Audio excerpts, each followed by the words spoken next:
আসসালামু আলাইকুম, সবাই কেমন আছেন? দেখুন কপিগুলো এইভাবে কেটে নিছি। এখন ধুয়ে নিব। পানি দিয়ে দিলাম, ভালো করে ধুয়ে নিব। নিয়ে পাতিলে সিদ্ধ তুলে দিব।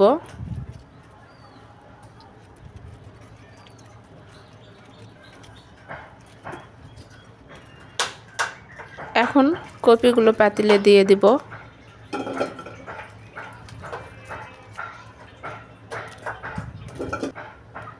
পানি দিয়ে দিলাম, একটুখানি লবণ দিয়ে দিব। এখন ঢাকনাটা দিয়ে ঢেকে দিব। সিদ্ধ হতে হতে বাটার তৈরি করে নিব। বাটিতে 3 চামচ বেসন নিয়ে নিচ্ছি। 1 চামচ চালের আটা দিয়ে দিলাম। কর্নফ্লাওয়ার দিয়ে দিলাম 1/2 চামচ। 1 চিমটি সোডা দিয়ে দিলাম। 1 চামচ লবণ দিয়ে দিলাম। গুঁড়া মরিচ দিয়ে দিলাম 1 চামচ। হলুদ দিয়ে দিলাম 1/2 চামচ। জিরা গুঁড়া 1/2 চামচ দিয়ে দিলাম। 1/2 চামচ আদা বাটা, রসুন বাটা দিয়ে দিলাম।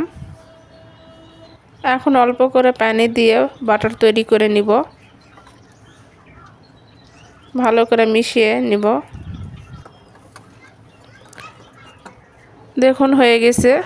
এখন লেবুর রস দিয়ে দিব একটু, আবার ঘেটে নিব।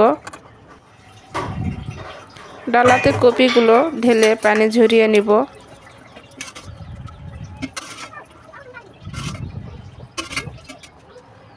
হয়ে গেছে। এখন কপিগুলো বাটারে ডুবিয়ে তেলে ভেজে নিব। তেল দিয়ে দিলাম কড়াইতে। কপি দিয়ে দিব। দেখুন দিয়ে দিলাম।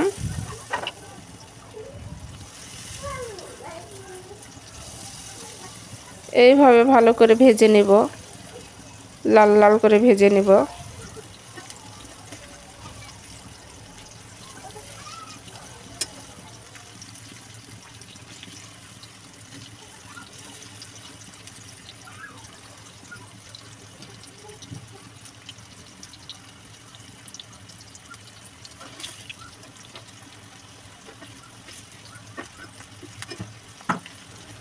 দেখুন হয়ে গেছে।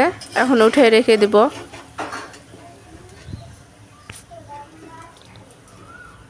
এইভাবে সবগুলো কপি ভেজে নিব।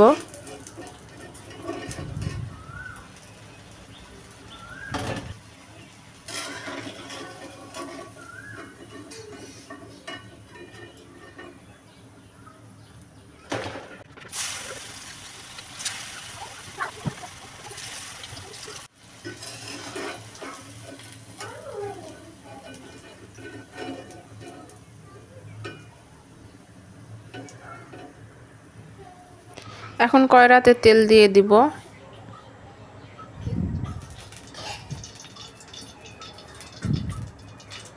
শুকনা মরিচ দিয়ে দিব। একটুখানি জিরা দিয়ে দিব।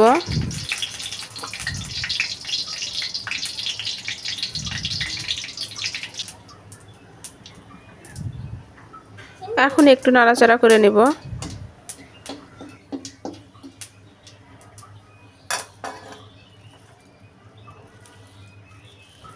1 চামচ টক দই দিয়ে দিব।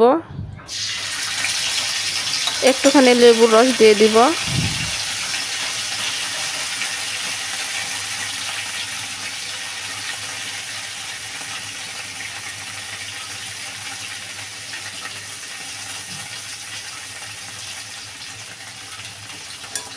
এখন ভালো করে নাড়াচাড়া করে নেব।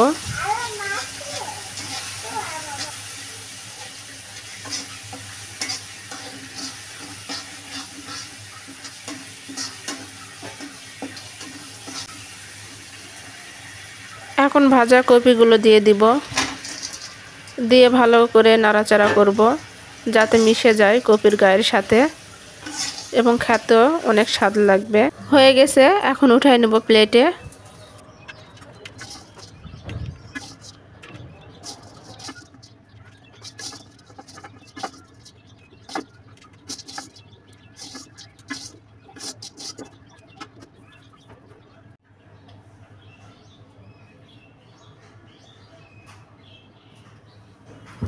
দেখুন এইভাবে সাজিয়ে নিব। যদি আপনাদের ভিডিওটি ভালো লেগে থাকে তাহলে অবশ্যই লাইক, শেয়ার, কমেন্ট এবং প্লিজ সাবস্ক্রাইব করে দিবেন।